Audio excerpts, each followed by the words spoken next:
لیکن دیکھیے کہنے کا مقصد یہ ہے کہ اب اس گاؤں کے اندر میں اپنے لیے نہیں کہہ رہا ہوں، میں غلامان حضرت سیدنا پیر منصور شاہ رحمۃ اللہ تعالی علیہ ہوں۔ میں یہ سیدنا دھنا شاہ پیر رحمۃ اللہ ہمارے اس گاؤں کے اندر دو اللہ کے نیک ولی آرام فرمائے، سبحان اللہ، سبحان اللہ۔ ایسے نیک ولی ہے کہ جنہوں نے زندگی بسر اس لیے کی کہ کائنات کے اندر سے تمام خرافات غلط چیزوں کو ختم کر دیا جائے، تو وہ زندگی بھر اللہ اللہ کرتے رہے، لوگوں کو دین کی دعوت دیتے رہے، لوگوں کو گانے سے بچاتے رہے، ٹی وی سے بچاتے رہے، لوگوں کو نماز کی طرف لاتے رہے، لوگوں کو داڑھی رکھواتے رہے، لوگوں کو غلط چیز سے دور کرتے رہے۔ جب وہ نیک ولی اتنی محنت کے ساتھ لوگوں کو نیک بناتے رہے اور جب وہ انتقال ہو کے آرام فرما رہے گے اور جب انہی کے گاؤں کے اندر گانا بجانا ہوگا تو ان کے دل پہ کیا گزرے گی آپ سوچ رہے ہیں؟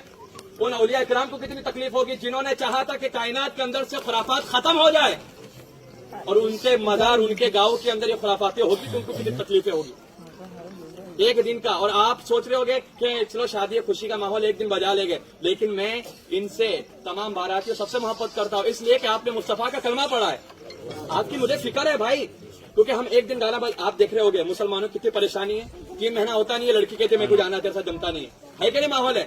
اب طلاق کتنی زیادہ ہو رہی ہے، یہ نہیں ہوتا تو ایک ہی ہوتا ہے ڈاکٹر صاحب دوا دے دو 3 سال ہو گئے اولاد نہیں ہو رہی، یہ مسئلہ بھی پھیل گیا ہے۔ اور کتنے لوگ کیا رہے مولانا کے پاس، مولانا تعویذ دے دو، کیوں؟ کہتے ہیں کہ اولاد تو ہو گئی لیکن فرما بردار نہیں ہے، مارتی ہے۔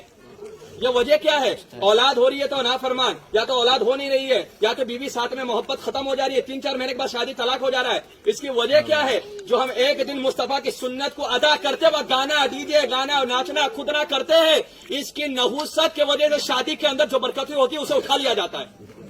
تو ایک دن کی خوشی کے لیے جو ان کی 40 سال 45 سال 50 سال کی آپس کی زندگی رہے گی وہ خراب نہیں ہو رہی ہے، وہ خراب نہیں ہو رہی ہے، تو اسے بچانا ہے تو یہ گانے بجانے کرنا ہوگا۔ ایک دن ناچو گے 40 دن کی پوری زندگی کا سکون چلا جائے گا، ایک دن ناچنے سے سنت رسول کے دائرے میں رہ کر شادی اور نکاح کرو گے تو 45 سال تک اللہ اس کے رسول آپ پر رحمتوں کی بارش عطا فرماتے ہیں۔ سبحان اللہ۔ تو 45 سال کی زندگی کو اگر اچھا بنانا ہے تو شادی کے اندر خرافات کو ختم کرنا ہوگا۔ کہنے کا مقصد یہ میں سنت پڑھ رہا تھا، اتنے دور سے گانا بجا کہ دماغ ہل گیا پورا، تو یہاں پر خدا کی عبادت تھوڑی ہے، یہاں گانا بجتا ہے، یہ اللہ کا گھر ہے، اولیاء اکرام کا گھر ہے، لیکن میں یہ نہیں کہتا ہوں۔ لیکن آپ کو بتا دیتا ہوں کہ میں آپ پرسنل اس لیے اس گاؤں کا امام ہوں اور جب تک آب و دانا رہے گا میں یہاں رہوں گا، کوئی ہٹا نہیں سکتا، جب تک اللہ چاہے گا کھلائے گا۔ اور میں حق بات میرے دماغ، کیونکہ وہ امام کچھ کام کا امام نہیں کہ جس کا ایمان کمزور ہو۔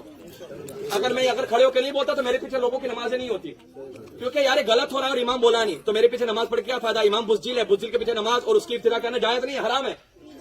سمجھ رہے بات کو؟ تو کہنے کا مقصد یہ ہے تو میں امام ہوں تو میں اپنی